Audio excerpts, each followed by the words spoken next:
Hello guys, আসসালামু আলাইকুম। আজকে সকাল সকালে ঘুম থেকে উঠেই রাত ব্রাশ করতে করতে রওনা দিলাম বিলের দিকে জাল দেখার জন্য।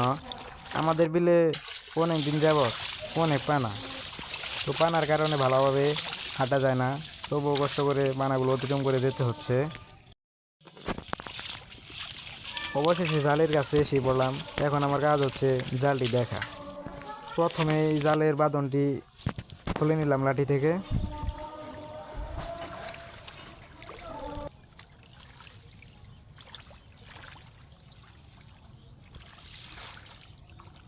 যখন জালের কাছে গিয়ে জালটি উপরে তুলি, তখন এই জালটি মধ্যে শ্যালা এমনভাবে আটকে গেছে, জালের মধ্যে মাছ আছে কিনা কিছুই বোঝা যাচ্ছে না।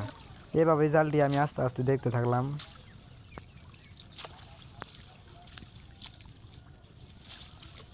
মাছ আর দেখা যাচ্ছে না, তো তাই এখন একটু জালটিকে ঘষা দিয়ে পানির মধ্যে নিয়ে ঘষা দিয়ে পরিষ্কার করে নিলাম। তারপর জালটি যখন উপরে তুলি, তখন দেখি কয়েকটি পুঁটি মাছ এবং সাথে বেশ কিছু কাঁকড়া পড়েছে। যাই হোক, যা ধরা পড়েছে তা এখন আমাকে নিতে হবে। এখন জালটির মাথা থেকে বাঁধনটি খুলে নিলাম। মাছগুলো এখন জালের মধ্য থেকে পাইলের মধ্যে রেখে দিব। তো মাছগুলোকে এখন একসাথে নিয়ে এসতেছি, এখন পাইলের মধ্যে ঢেলে দিলাম। ঢেলে দেওয়ার পরে দেখি যে কয়েকটি কাঁকড়া। এখন আরেকটি জাল দেখার জন্য এসে পড়লাম। জালটির মধ্য থেকে সুন্দরভাবে ময়লাগুলো পরিষ্কার করতে করতে এবং মাছগুলোকে একত্রিত করার জন্য আস্তে আস্তে ঝেঁকে নিয়ে আসতেছি।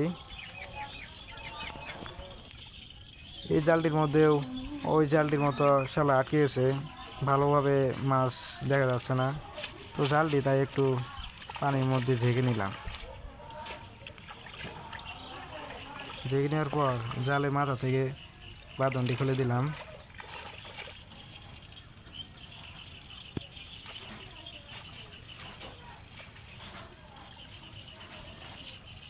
এখন মাছগুলোকে নিচের দিকে নিয়ে আসলাম।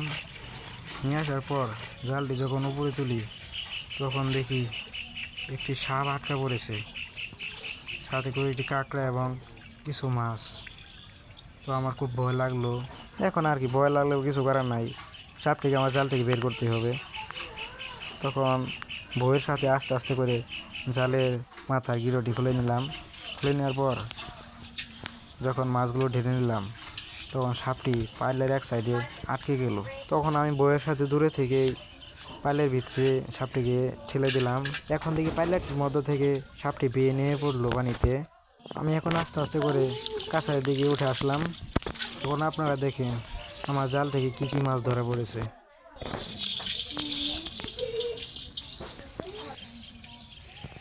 এখন কাঁকড়াগুলোকে একটি একটি করে ধরে গাছের লগে ঢিল দিয়ে মেরে ফেললাম।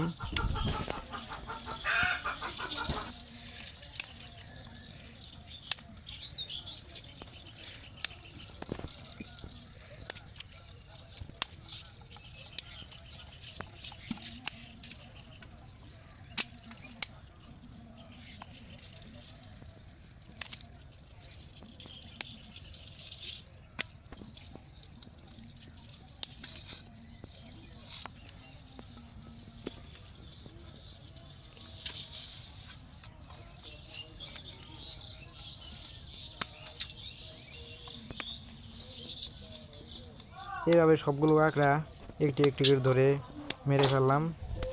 এখন আপনারা দেখেন জাল ডুতি থেকে কী পরিমাণ মাছ ধরা পড়লো। পাল্লে থেকে পানিগুলো ছেঁকে নিলাম। এই যে আপনারা দেখেন আমার মাছের পরিমাণ এতটুকুই। আপনাদের যদি ভিডিওটি ভালো লেগে থাকে অবশ্যই চ্যানেলটি সাবস্ক্রাইব করতে কিন্তু ভুলবেন না, এবং লাইক কমেন্ট শেয়ার করে সবসময় পাশে থাকবেন। সবাইকে ধন্যবাদ, ভালো থাকবেন। দেখা হবে পরবর্তী ভিডিওতে। আসসালামু আলাইকুম।